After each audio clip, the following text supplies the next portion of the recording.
ಕರ್ನಾಟಕ ರಾಷ್ಟ್ರ ಸಮಿತಿ ಪಕ್ಷದ ವತಿಯಿಂದ ಕರ್ನಾಟಕ ಸರ್ಕಾರದ ಸರ್ಕಾರಿ ನೌಕರರು ಕಡ್ಡಾಯವಾಗಿ ಐಡಿ ಕಾರ್ಡ್ ಅನ್ನ ಧರಿಸಬೇಕಂತ ಒಂದು ಜಾಗೃತಿ ಅಭಿಯಾನ ಹಮ್ಮಿಕೊಂಡಿದೆ. ಈ ಅಭಿಯಾನದಡಿ ದಿನಾಂಕ ವಾರ್ಷಿಕವಾಗಿ 2024ರಂದು ಕರ್ನಾಟಕ ಸರ್ಕಾರ ಹೆಸರಾಯಿತು ಕರ್ನಾಟಕ ಉಸಿರಾಗಲಿ ಕನ್ನಡ ಅಂತ ಒಂದು ಆದೇಶ ಹೊರಡಿಸ್ತು. ಎಲ್ಲರೂ ಕಡ್ಡಾಯವಾಗಿ ಕೆಂಪು ಹಳದಿ ಐಡಿ ಕಾರ್ಡ್ ಅನ್ನ ಧರಿಸಬೇಕಂತೇಳಿ.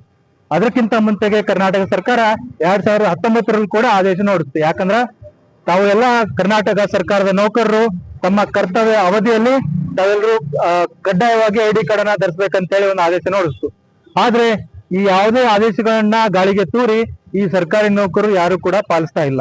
ಸೊ ಇದನ್ನ ಜಾಗೃತಿ ಅಭಿಯಾನದ ಮುಖಾಂತರ ಕರ್ನಾಟಕ ರಾಜ್ಯ ಸಮಿತಿ ಪಕ್ಷ ನಾವೆಲ್ಲ ಸೈನಿಕರ ವತಿಯಿಂದ ನಾವಿವತ್ತು ಸಮಾಜ ಕಲ್ಯಾಣ ಇಲಾಖೆ ಜಂಟಿ ನಿರ್ದೇಶಕರ ಕಚೇರಿ ಮುಂದೆ ಏನ್ ಅಭಿಯಾನ ಹಮ್ಮಿಕೊಂಡ್ರಿ, ಅವ್ರಿಗೆ ಏನ್ ಮನವಿ ಪತ್ರ ಸಲ್ಲಿಸ್ತಾ ಇದೀವಿ ಅಂದ್ರೆ ತಾವುಗಳು 15 ದಿನಗಳಲ್ಲಿ ತಾವು ಎಲ್ಲಾ ತಮ್ಮ ಕೆಲವಾದ ಅಧಿಕಾರಿಗಳು ಮತ್ತು ಎಲ್ಲಾ ಕಾರ್ಯಾಲಯಗಳಿಗೆ ಒಂದು ಆದೇಶವನ್ನು ಹೊರಡಿಸಬೇಕು. ಕಡ್ಡಾಯವಾಗಿ ತಮ್ಮ ಕರ್ತವ್ಯ ಅವಧಿಯಲ್ಲಿ ಕಡ್ಡಾಯವಾಗಿ ಕೆಂಪು ಹಳದಿ ಬಣ್ಣದ ಕರ್ನಾಟಕ ಸರ್ಕಾರದ ಆದೇಶದ ಒಂದು ಕಡ್ಡಾಯವಾದ ಟ್ಯಾಗ್ ಹೊಂದಿರುವಂತಹ ಐಡಿ ಕಾರ್ಡ್ ಅನ್ನ ಧರಿಸಬೇಕು. ಅಕಸ್ಮಾತ್ ಧರಿಸದೇ ಇದ್ದಲ್ಲಿ ನಾವು ಸಾರ್ವಜನಿಕವಾಗಿ ಮಾಧ್ಯಮ ಪ್ರತಿನಿಧಿ ಮುಖಾಂತರ ಒಂದು ಬೈಟನ್ನ ಕೊಡ್ತಾ ಇದೀವಿ.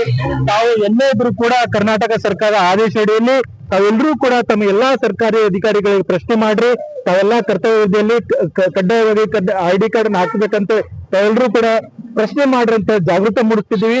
ಮತ್ತೆ ನಮ್ಮ ಜಂಟಿ ನಿರ್ದೇಶಕರಲ್ಲೂ ಕೂಡ ಸಮಾಜ ಕಲ್ಯಾಣ ಇಲಾಖೆ ಎಲ್ಲಾ ತಾಲೂಕು ಕಚೇರಿಗಳಲ್ಲಿ ಮತ್ತೆ ಎಲ್ಲಾ ನಿಟ್ಟಿನ ಕಚೇರಿಗಳಲ್ಲಿ ತಾವು ಆದೇಶ ಹೊರಡಿಸಬೇಕು.